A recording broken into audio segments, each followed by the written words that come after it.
El 03. Señor presidente, con su venia, por su intermedio saludo a los magistrados, miembros de este Tribunal Constitucional, a todos los presentes. Se ha dicho en esta audiencia que la privación de la libertad personal del hoy beneficiario Pedro Castillo Terrones es ilegítima, es ilegal, es arbitraria y estaría privado de su libertad personal por su origen, por su condición de maestro rural. En este momento, la Procuraduría Pública del Poder Judicial va a sostener que ello no es así, por cuanto las resoluciones judiciales que determinaron la restricción de la libertad personal del hoy beneficiario son legítimas y constitucionales. ¿Por qué, señores magistrados, sostengo así? La Constitución Política del Perú dispone dos tipos de detenciones legítimas y constitucionales. Uno es detención en flagrancia, quien lo hace, la autoridad policial. La siguiente es la detención por mandato judicial motivado, quien lo hace, los jueces del Poder Judicial. ¿Qué ocurrió en este caso? Como es de vuestro conocimiento, el día 7 de diciembre de 2022, que todos seguro hoy día estamos recordando, hubo alteración al orden constitucional. Esto es, por una autoridad o por la autoridad máxima del Estado, se quebró el orden constitucional. En vista de todos los ciudadanos. Eso no podemos decir que hubo un simple mensaje de la nación. Hubo alteración al orden constitucional. Como consecuencia de ese acto se tipificó como delito de flagrancia o conspiración al delito de flagrancia. Lo que motivó la privación de la libertad del hoy beneficiario. Ahora, se habló muchísimo de que no habría en este caso flagrancia delictiva. Se habló que no se tomó en cuenta el artículo 99 de la Constitución Política del Perú. Se habló que no se tomó en cuenta el artículo 89 del Reglamento del Congreso, porque prácticamente mi contraparte dice que se ha derogado. Señores magistrados, ustedes conocen que no es así.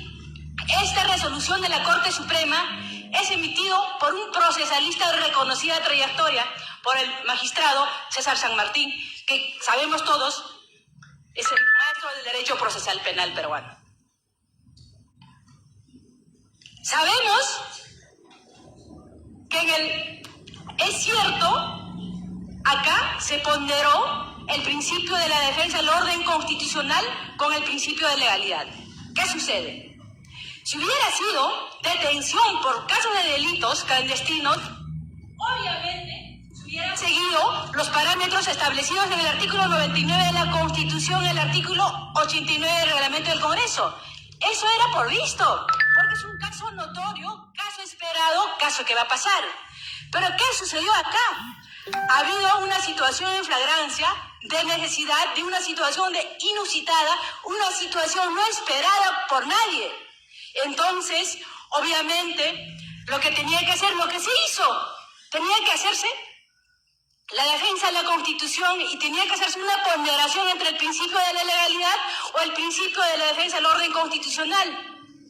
Señores magistrados, acá la detención en flagrancia está justificado y ustedes seguramente al momento de resolver las resoluciones judiciales cuestionadas van a determinar. Es cierto, en la flagrancia no está tipificado en el artículo 89 del Reglamento del Congreso, porque es un caso no esperado, como tampoco está tipificado en los casos de delitos de flagrancia en los procesos ordinarios o procesos clandestinos. Pero sí, el artículo 200, inciso 4, literal F, determina en qué supuestos existe detención en flagrancia. En ese sentido, señores magistrados, a nuestra consideración, los parámetros, las pausas que se han realizado al momento de determinar la restricción de la libertad se ha ceñido escrupulosamente, señores magistrados. Y acá existe una motivación cualificada Y no es cierto que se diga que existen patologías de motivación o motivación incongruente, motivación sustancialmente injustificado. No se advierte, al menos desde el punto de vista de la Procuraduría Pública del Poder Judicial. Finalmente, señores magistrados, como se puede advertir, esto es el típico caso donde seguramente acá están presentes los señores estudiantes, donde se puede evidenciar la concurrencia de peligro procesal, por ejemplo.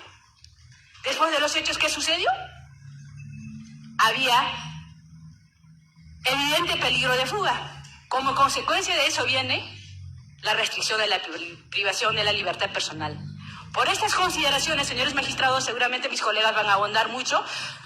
Reitero mi pretensión de que la restricción de la libertad personal del hoy beneficiario es legítima y constitucional, por tanto, se debe declarar improcedente de la demanda de habeas corpus. Muchas gracias.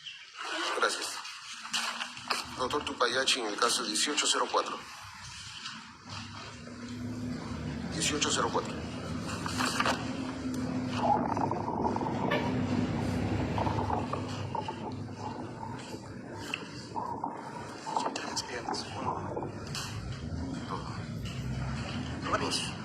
Los dos. Ya. Ella y tú. Ya. El tema de fondo, doctor. Ya. Siga, 5 minutos. Muchas gracias. Muy buenos días, señor presidente. Nino Colegiado, en representación de la Procuraduría Pública en el expediente 1804. Bueno, se ha cuestionado y hemos escuchado justamente los argumentos en torno a las supuestas irregularidades en la resolución que resuelve el recurso de apelación 256/2022. Hay que recordar, y es importante tomar en cuenta, cuál es la naturaleza del proceso de habeas corpus, porque lo que hemos escuchado es más una defensa política de hechos que ya se debatieron políticamente y que ya fueron resueltos, y casi después de un año, creo que todos lo tenemos claro. Pero si vamos al tema de fondo, en esencia, que es justamente por qué el señor Castillo está detenido, no es porque nos decepcionemos del país, es porque el país actuó y sus autoridades actuaron acordemente. No solamente acá el presidente del tribunal como el colegiado dieron la luz y dieron la cara frente a una interrupción, hay que decir, una interrupción democrática, las cosas se dicen claramente, frente a un fracasado golpe de Estado. Y esto es importante porque justamente en base a los hechos que se dieron, al mensaje a la nación que se dio, justamente en el cual se intervenía el Ministerio Público, se intervenía el Poder Judicial, se desarticulaba el Tribunal Constitucional, se intervenía la Junta Nacional de Justicia, pues eso no es un mensaje cariñoso al pueblo peruano por Navidad, eso es justamente un mensaje de desestabilidad institucional, desestabilidad al ordenamiento democrático del Estado peruano. Hay que tener en consideración dos cosas, señor magistrado. En algún tiempo y en algún momento de nuestra historia, nuestras constituciones adoptaron la pena capital. Y esto podríamos darle una supuesta justificación entendiendo en el proteger el propio Estado, en proteger el orden interno, en proteger quizás a quienes puedan ser pasibles de quienes atenten contra la democracia y el propio orden constitucional. Hoy en día, obviamente, eso no tiene cabida, pero sí, hoy día podemos también darle una lectura símil al pasado, en el mérito de que puede tomarse acciones inmediatas frente a un abrupto intento de desestabilización del orden constitucional. Y eso es justamente lo que pasó por parte del Congreso de la República. Hay que tomar en cuenta, y acá dicen que no hubo los votos suficientes, el artículo 89.a del reglamento del Congreso establece justamente en el literal A que el pedido de vacancia se formula mediante moción de orden del día firmada por no menos del 20% del número legal de congresistas, precisándose los fundamentos. Pero también señala que puede darse una situación especial y una situación excepcional.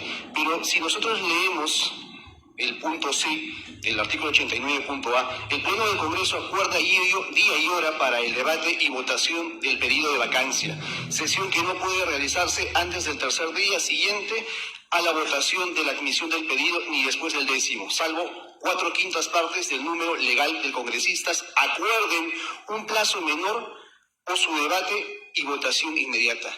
Lo que claramente y literalmente, si hacemos una interpretación exegética del artículo 89.a es la votación que exigen no es para la toma de acuerdo, la votación que se exige es justamente para la convocatoria.